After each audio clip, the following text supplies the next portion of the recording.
जनक सेठ निवेदित jazz music रे मुक्ति लाभ कला नुआ सुपरहिट सम्बलपुरी गीत ए मोर दिल थी मारिदेला छुरी ई चंपा गुरी फुलकी गाली। गीत के संगीत रे सजैचन राहुल कुमार, गीत के लिखिचन जनक सेठ और गीत के गाइचन पश्चिम उड़ीसार super duper hit singer Shantanu Sahu. गीत के तैयारी करिचन पाटनागढ़ आदित्य सेठ, गोइलपिटार नरोत्तम साहू, पुलसखंड गाँव मोर प्यारा भाई सिनास, सम्बलपुर बालीबंधार संजय। आमे आशा करुचु आपण मानकु बहुत भल लागबा।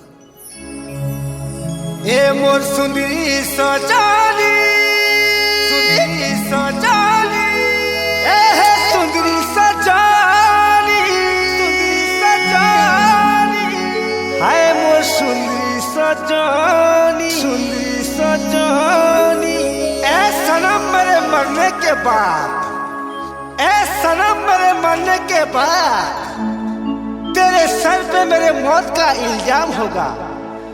कभी कबर खोद के भी देख लेना, कभी कबर खोद के भी देख लेना, मेरे सीने में तेरा ही नाम लिखा होगा, मेरे सीने में तेरा ही नाम लिखा होगा।